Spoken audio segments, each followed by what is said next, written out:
17th century Brazil had no law. It had power. It had steel. It had muskets that made the same sound as thunder and that killed from a distance before you could run.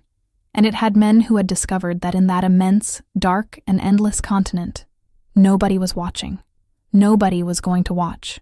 And that when nobody is watching, the men who were born without an internal break become exactly what they always wanted to be: monsters with documents. Gaspar Mendes was one of those men, 43 years old. 16 of them spent in the interior of Brazil doing what he called work, and what the crown called pacification expeditions, and what the people who were pacified would have called, if anyone had cared to ask, something else entirely. An enslaved Indian was worth money, worth a great deal of money on the sugarcane plantations that consume the coast like a fire that never goes out, turning cane into sugar and sugar into gold and gold into palaces on the other side of the ocean. The machine was never satisfied. The machine always needed more. And Gaspar Mendes had become, over 16 years of forest and blood and papers bearing the crown's seal, the kind of man who never asked why. He simply went in, simply took, simply came back. The man at his side was called Brás Ferreira. He had a scar that ran from the corner of his right eye down to his jaw, acquired on a previous expedition that he told differently depending on who was listening. He was the legal face of the operation. He had the documents, the chamber's concession, the name that would appear in the reports. More impatient than Gaspar. More driven by the fear of failure than by the pleasure of winning, which made him, in moments of pressure, the most dangerous element of the entire expedition. That June morning, 19 men slept in a camp 3 leagues from the valley. Machetes, crossbows, 6 muskets, and ropes. Many ropes. The Tupinamba village had stood in that valley for longer than any living memory could reach. 140 people living where 2 rivers met, where the forest closed so green and so dense that the sun arrived in golden fragments that made the ground look sacred at all hours. It was a place that had existed for millennia, that had its own name, its own history, its own dead buried in the earth that the living walked over every day with the respect of those who know that the ground listens. And that morning, before the sun appeared, it was about to receive a visit it had not asked for. Aruã was 17 years old and had 2 companions worth more than any weapon. The first was Caju, a dark brown capuchin monkey who had found Aruã when both were less than 3 years old. The monkey fallen from a tree with a twisted paw. The boy who found him and could not leave him behind. The paw had healed. The friendship had not been cured because it was not a disease.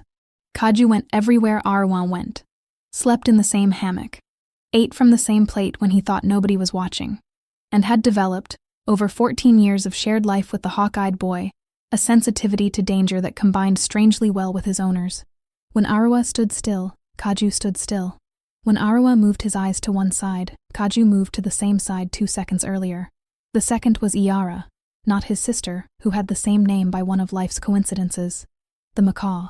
A blue and gold macaw of absurd colors that had appeared at the village 6 years ago without anyone being able to explain where she had come from, that had chosen Aruã's shoulder as her permanent residence, and that had the temperament of someone born convinced that the entire world owed her constant attention. She screamed when she disliked something. She screamed when she liked it. She screamed in the early morning hours for reasons only she understood. But there was one specific thing about the macaw's scream that the village elders had learned to distinguish over 6 years. The cry she made when something strange entered the territory was different, sharper, shorter, 3 times in sequence, always 3, as if she knew the number mattered. That morning, Aruã had left before sunrise to check the traps along the stream. Caju rode on his right shoulder, the macaw on his left. He was 300 meters from the village when the macaw screamed. 3 times. Short. Sharp. Aruã stopped before he thought. His body stopped before his mind understood why, which is how it works when you have spent 17 years learning to trust the signals that arrive before words. Then his mind caught up and added what the body already knew. The wrong silence. The forest quiet in the way it goes quiet when something large and unknown enters it. Caju had slipped from his shoulder to the nearest branch without a sound. He was looking north with the concentration of a creature whose senses had been sharpened by survival, not comfort. Aruã followed the monkey's gaze. He left the main path and slipped into the side forest like a shadow. He saw the tracks first. Heavy boots. Many pairs. He counted to 15 and stopped counting because 15 was already enough to understand the size of the problem. Then he heard the voices, in fragmented Portuguese, the language of the outsiders, whose tone said what the words did not need to say. He crawled closer, close enough to see. 19 men at a makeshift camp between the trees. Gaspar Mendez on foot by the fire, studying a map with Bras Ferreira, the two of them talking in low voices with the concentration of people planning something that requires precision. Aruã did not understand everything, but he understood enough. He saw Gaspar's finger point on the map. He saw Bras nod. He saw the direction the finger was pointing, the valley, the village. And then Kahu did something that changed everything. The monkey had climbed silently from branch to branch until he was 4 meters from the two men. Not out of carelessness, out of the instinct of one who grew up in the forest and who knows that when you need information, you get close enough to have information. He stayed still on a low branch, absolutely motionless, his eyes fixed on the map the two men were holding. Aruã looked at the monkey, then at the map. Gaspar's finger was tracing a route, through the river corridor, along the eastern flank, and a third group through the highlands circling the village from behind. 3 fronts. This was not a simple raid. It was a siege. Aruã felt the cold in his stomach drop deeper. One of the men at the camp stood and walked toward the tree where Kahu was perched. The monkey did not move. The man passed half a meter away without looking up, and it was then that Bras Ferreira turned his head and looked directly at the branch where Kahu was sitting. For 1 second, the man's eyes and the monkey's eyes met. Kahu leaped to the next tree with a sound that was exactly the sound of a monkey, nothing more. Bras stared at the empty branch for a second, then returned to the map. Aruã was soaked in adrenaline when he turned and ran. He ran through the dry ravine, through the shortcut behind the double baobab, through the rocky stretch where heavy boots would lose time while he flew. The macaw lifted from his shoulder when he started running and went ahead, cutting a path through the air above the canopy, as if she knew exactly where they needed to go. He arrived at the village with shattered breath, and his heart trying to leave through his chest. The Paje Taquari was sitting at the entrance of the great oca, weaving straw with hands that 70 years of life had bent but not stopped. He raised his eyes to Aruã, saw his face, saw Kahu with his fur standing on end on the boy's shoulder, and the macaw perched on a branch above, restless, her amber eyes sweeping the perimeter. Taquari had learned, over 70 years, to read animals as well as people.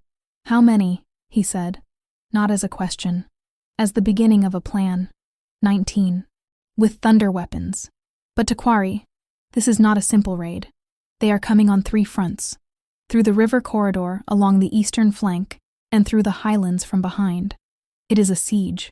The silence that followed lasted 2 seconds. 2 seconds in which 70 years of experience were processing information that completely changed the plan. Because a plan against a group advancing in a straight line is one plan, but a plan against a 3-front siege is an entirely different plan. Call Yahtzee, Taquari said. Call your sister Iara, the 3 sons of Jacare. And do it now, Aruã, because we have less time than we need. Yahtzee was 22 years old and had the broadest shoulders in the village. But what Yahtzee had that mattered more than the shoulders was calmness. The specific kind of calm that is not indifference. It is the calm of someone who has fully processed fear before acting, and who therefore acts without the tremor that unprocessed fear injects into the muscles at the wrong moment. When Aruã finished explaining, Yahtzee had already placed his hand on the spear with the movement of someone who has no doubt about what needs to happen. 3 fronts, he said. Then we need 3 answers. Iara was 24 years old and knew the territory around the valley better than any living person. She had grown up learning from her grandmother, who had been legendary, and had surpassed her grandmother in the mental mapping of the forest because she had gone out earlier, gone farther, paid more attention to what her grandmother called the conversation of the ground. When she heard the invaders' plan, she was silent for 3 seconds, looking at the ground. Then she raised her eyes. The eastern flank passes through the dry ravine, she said. If they get there, they cannot advance without descending in single file, one at a time. It is the narrowest point along that entire route. And the highlands? Yahtzee asked. Through the highlands they will cross the white stone plateau. Open ground, no cover. If we are there before them, we are the cover, Aruã said. Iara looked at her brother. Yes, exactly. The Paje Taquari had gathered all the village warriors in the great OK. Not 18, 32.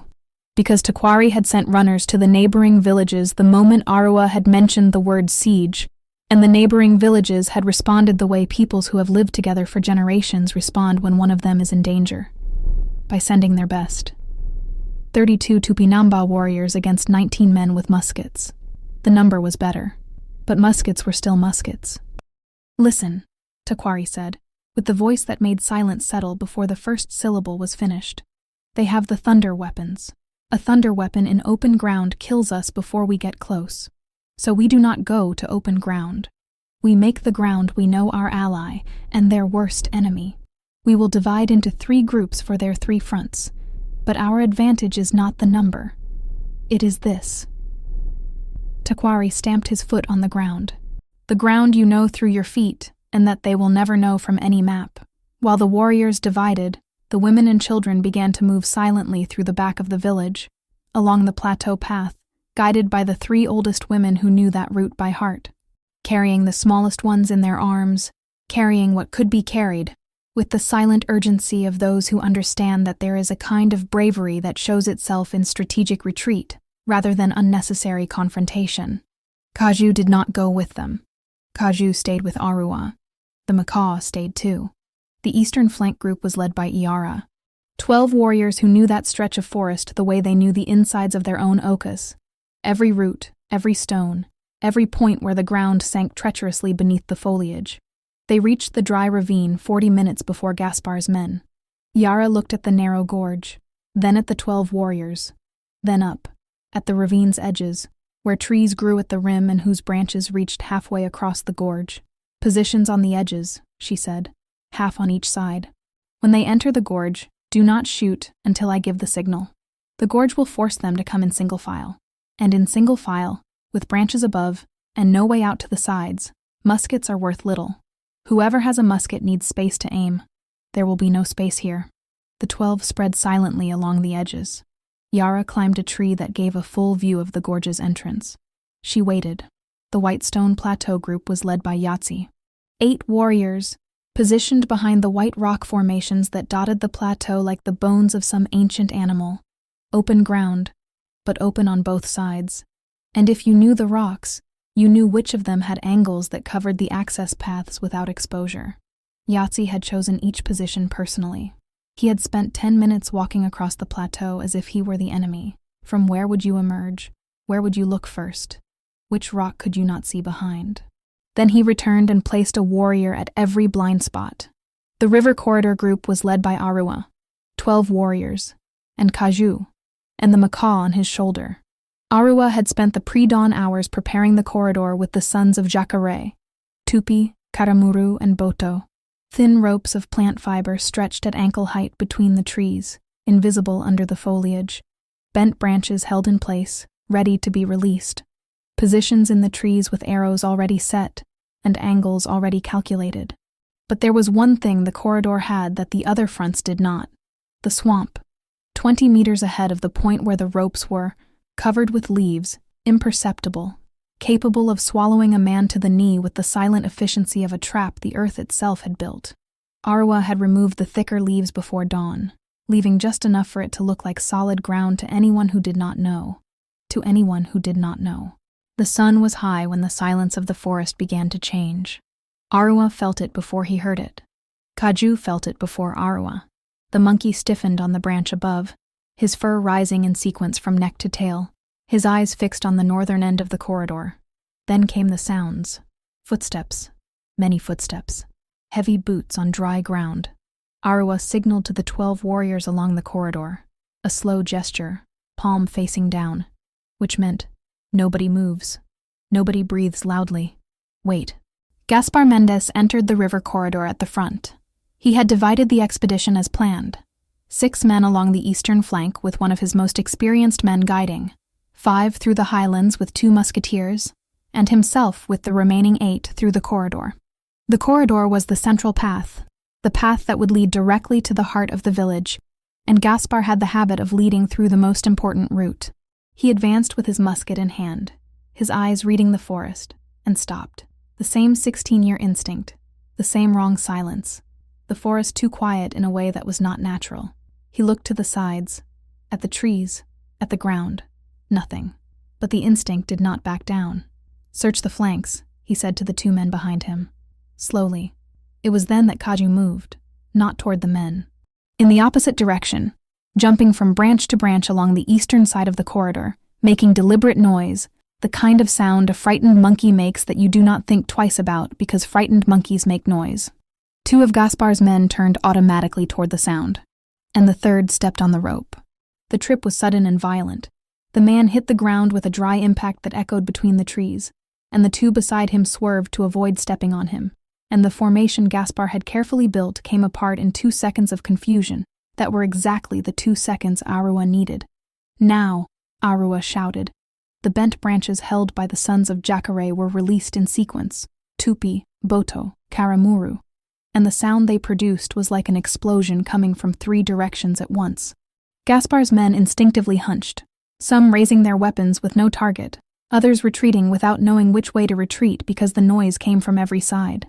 The macaw lifted from Aruã's shoulder and entered a low dive through the corridor, blue and gold at speed, screaming with the voice of something far larger than its size, passing so close to the men's heads that 2 of them threw themselves to the ground, and the arrows came from the trees, not to kill. To the ground, driven into the earth in a semicircle in front of the column, forming a barrier that said, "You do not take another step forward." Gaspar remained standing. The other 8 were in positions ranging from flat on the ground to crouching behind nothing, their weapons aimed at trees that revealed no target. The muskets were useless when the enemy was the forest itself. And then Aruã came down from the tree, not alone. With the 12 corridor warriors, emerging from their positions along the forest in sequence, each appearing from a different point, creating the impression of a larger number than they were, the effect of a forest that had eyes everywhere, and that chose to show those eyes all at once. Gaspar counted. 12. Against his 8. Not impossible with muskets, but raising a musket took time, and in the time it took to raise a musket in that corridor, the distance between him and the 12 would be 0. "We fall back," Gaspar said. Not as defeat, as calculation. There were still 2 groups on the flanks. If they converged on the village from the other side, while he held here, but from the eastern flank, at that exact moment, came the first shout. The gorge had done its work. The 6 men on the eastern flank had entered the narrow ravine in single file. There was no other option. The gorge was 2 meters wide at its narrowest point, and Yara had waited until the 4th man entered before giving the signal. The 12 warriors on the edges rose simultaneously, from above, both sides, with arrows already aimed and the height making any response with a musket a matter of luck. The lead man of the eastern flank group, one of Gaspar's most experienced men, a man who had entered dozens of villages and who had learned to read situations at the speed necessary to survive them, looked up, to both sides. At the line of 5 men behind him, who had no way to turn quickly in the 2-meter width, the gorge offered. At the edges above, where 12 warriors had arrows aimed, and where the height made any musket response a question of luck, and he had lived long enough to know that when a situation becomes a question of luck, you have already lost control of it. He stood still for a time that felt longer than it was. There was a question inside him that was not cowardice but calculation. The question that any man who survived by skill rather than impulsiveness asks when he reaches a dead end. What is possible from here? The answer, in that narrow gorge with 12 arrows aimed from above, was one thing only. He raised his hands, slowly. With fingers open, palms visible, the universal gesture that exists in all languages, in all centuries, in all places where human beings need to communicate, that resistance is over without anyone else needing to die to prove that point. The 5 behind him did the same. Yara stayed at the edges for 30 more seconds after the 6 raised their hands. Not out of distrust, out of necessity. Because she had learned from her grandmother that the most dangerous moment in a surrender was the second immediately after the surrender, when the side that yielded was still processing what it had done, and when any unexpected thing could reverse everything. Then she gave the signal. The 12 descended. On the white stone plateau, Yahtzee's group had been waiting. The 5 men from the highlands had arrived at the plateau with the confidence of those who expected open ground and a clear line of sight, and who had found open ground and a clear line of sight, which was exactly the problem, because open ground without cover was open ground without cover for everyone, including themselves. The 2 musketeers were at the front when Yahtzee stepped out from behind the first white stone. Not alone. With the 8 warriors emerging from the blind spots in sequence, surrounding the plateau so that the 5 men from the highlands found themselves at the center of a circle that had closed so silently that none of them had noticed until it was completely closed. One of the musketeers raised his weapon. Yahtzee walked toward him, slowly, without running, with the spear in hand and his eyes fixed on the musketeer, with the specific calm of someone who is not afraid of the weapon in the other's hand because he has something older and more solid than the weapon. The knowledge of every stone on that plateau, every angle where each of the 8 warriors was positioned and what they would do the second the weapon fired. The musketeer did not shoot. The weapon came down. The 5 men from the highlands were disarmed. Gaspar Mendes knew all 3 fronts had failed when he heard the silence. Not the silence of fronts waiting for the right moment. The silence of fronts that had ceased to exist as a threat. He was in the river corridor with the 8 remaining men, surrounded by Aruã's 12 warriors who had appeared from the forest as if they were part of it, which they were part of it. That was the fundamental difference that 16 years of expeditions had never managed to teach Gaspar the right way. And then the 32 arrived. Not just the 12 from the corridor. Not just the 12 from the eastern flank descending the ravine. Not just the 8 from the plateau. All 32 together, converging on the river corridor from 3 directions at once. Tupinamba warriors from 2 villages who had spent their whole lives learning to move through that forest, who arrived in silence and then were no longer silence. They were noise. The kind of noise a forest makes when it decides enough is enough. The kind of noise 32 men make when they appear from every side at once in a narrow space, and make the narrow space feel even narrower. 2 of Gaspar's men tried to run. They did not get far. The forest that was not theirs returned them to the corridor in less than 2 minutes, guided back by warriors who knew every exit, every shortcut, every hole that looked like a path, and was not. Gaspar Mendes stood still. He looked at the 8 men around him, some on their knees, some with their hands visible, one with blood from a cut on his arm where he had fallen on the rope. He looked at the 32 surrounding them. He looked at the forest that had become a living wall of intention. And he looked at Aruã, the 17-year-old boy standing at the center of the corridor, with Kaju on his shoulder and the macaw perched on the branch above his head, looking at Gaspar with the eyes that saw far, and that at that moment were seeing exactly what they were looking at. A man who had calculated everything except the one thing that was not on the map. Aruã spoke in fragmented Portuguese, the words he had been preparing since he first saw the tracks that morning. You entered a forest that is not yours. This forest will not let you stay. Gaspar was silent for a time he could not measure. Then he made the gesture to the 8. Stand down.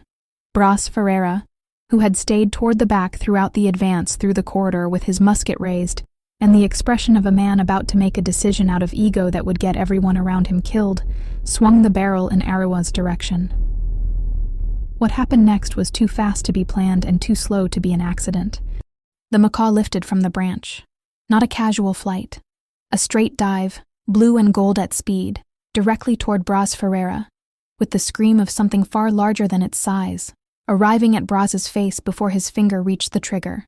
Bras stepped back. Kaju leaped from Aruã's shoulder to Bras's shoulder at the same instant. 6 kilograms of capuchin monkey arriving at full speed on the shoulder of a man who was not expecting 6 kilograms of anything, which threw Bras off balance enough that the shot that fired when his finger finally found the trigger went into the ground, a full meter in front of anyone. The echo of the shot was still in the air when Yahtzee arrived. He did not run. He did not shout. He stepped out of the side forest with the stride of someone who had arrived exactly where he needed to be, removed the musket from Bras's hand with the movement of someone taking a tool from someone who does not know how to use it, and looked at Bras with the eyes of a man who had just seen everything he needed to see about who was standing in front of him. Bras Ferreira stared at his own empty hand, not at Yahtzee, not at Aruã, at his own hand, where the musket had been 1 second before and where now there was nothing, as if he were trying to understand how something that had been certain had become nothing so quickly, as if 16 years of issuing orders, of having documents with seals, of being the man whose name appeared in the reports, had been reduced in that 1 second to exactly what they had always been: paper. Paper and the mistaken conviction that paper was the same as power. The forest had not read any of his documents. The forest did not know he existed, and that, at the core of it, was what left him with that expression. Not the fear of dying, not the anger of losing.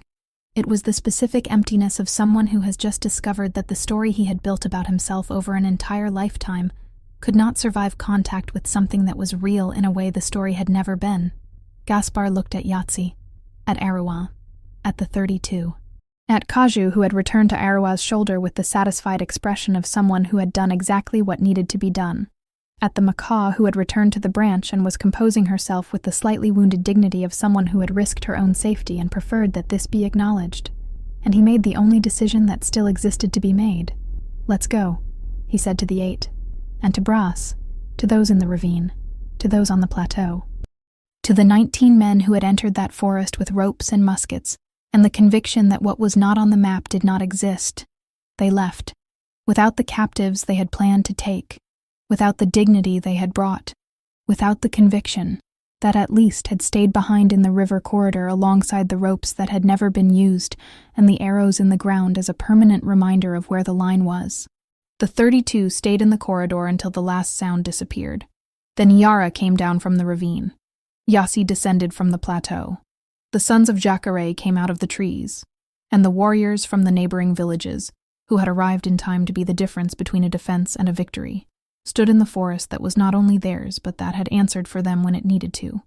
Aruã stood at the center of the corridor, Kaju on one shoulder, the macaw on the other.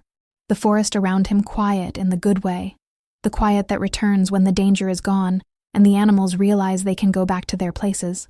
"They left," Aruã said. It was an observation. It was a question.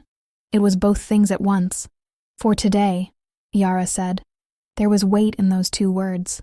The honest weight of someone who will not promise they will not return because she cannot promise, but who knows that today was enough, and that enough was what there was. They went back to the village. The women and children began to descend from the plateau at dusk. In a line, guided by the eldest women, with the smallest ones in their arms, and the exhaustion on their faces. Not the exhaustion of physical work, but the exhaustion of waiting. The kind of waiting where you do not know what you will find when it ends. Where every hour without news is an hour in which the imagination fills the silence with things you do not want to imagine but cannot stop. Where you keep walking and caring for the children because stopping solves nothing. And so you keep going, and it is the act of continuing that is sometimes the most courageous thing there is. The first to see the village was a 7-year-old girl who had spent the day on her grandmother's hip. She said nothing. She pointed, and her grandmother looked, and stopped. And those behind stopped because those in front had stopped, and the silence of the line lasted exactly 2 seconds before it came completely undone. The oak is standing, the fire still burning, Yahtzee and Yara and Aruã at the entrance of the valley, intact, on their feet, with the monkey on one shoulder and the macaw on the branch above, and the 32 warriors around them like a wall that had risen and held. What happened in the minutes that followed had no ordered narrative. It was arms finding people before feet finished running. It was voices saying names before being certain those names were there to hear. It was children who did not fully understand what had happened, but who felt in the arms of the adults around them that something had passed, and that on the other side of that thing, everyone was still here, and that this was enough to run too, to laugh too, to make the noise that bodies make when the fear that was dammed up finally finds its way out. One of the mothers reached Aruã. She said nothing. She took his face in both hands, the hands that had been holding a spear for hours but that now trembled slightly, and looked at him for a second with the eyes of someone verifying that a thing that matters is still real. Then she went on. Kaju jumped from shoulder to shoulder across at least 6 consecutive people before returning to Aruã, with the energy of someone who had discovered that days with a great deal of adrenaline end in affection, distributed indiscriminately. The macaw stayed the entire time on Aruã's shoulder, watching the commotion with the expression of someone who thinks she could have managed all of this more efficiently, but who deep down was satisfied with the result. The Paje Taquari stood at the entrance of the village with his hands clasped in front of him, looking at all of it, 70 years of life, many things he had tried to protect and lost, and that afternoon, one thing he had tried to protect that was still standing. Then he looked at Aruã. "It was you who started all of this morning," he said, "with that attention you have always had." Aruã looked at the Paje, at the village, At the 32 warriors who had come and who were now mixed with the people of the village as if they had always been one single people, which in a way they were, because peoples who defend together stay together in a way that goes beyond any agreement. I only saw what was there, he said. Taquari made a sound somewhere between laughter and something else. Sometimes that is all that needs to be done. That night, they lit a fire at the center of the village. Kaju slept in Aruã's hammock, as he had always slept. The macaw stayed on the nearest branch, with one eye open enough to be the first to know if anything new arrived. Aruã stayed awake after most had fallen asleep, watching the embers, listening to the forest around him, quiet, breathing, intact. There was an awareness in that night that words do not carry as well as fire carries. The awareness that Gaspar Mendez would return, or others like him. That the world that produced them was a world that did not stop. That the forest was growing smaller every year. That the news arriving with the traders spoke of villages that no longer existed. But there was also something else. The awareness that today had been today, and that today had belonged to them. The 32 warriors had answered when called. That the forest had answered when it needed to. That a monkey and a macaw had, at specific and decisive moments, made the difference between a plan working and a plan not working, and that the hawk-eyed boy had seen what was there before anyone else had seen it. The macaw opened the eye she had kept half shut. She looked at Aruã for a second with that look that said she was evaluating whether she was being sufficiently appreciated. Then she closed it again. Kaju turned over in the hammock. Aruã placed one more twig on the embers. The flame rose for a moment. Small, precise, orange. The kind of flame that does not need to be large to be real. And the forest around him kept breathing, the way it had breathed for thousands of years, the way it would breathe in the nights to come. The forest breathed, and inside it, that night, 140 people, each one with the name they had been given since birth, each one on the ground they knew through their feet, each one still here, for today, still here.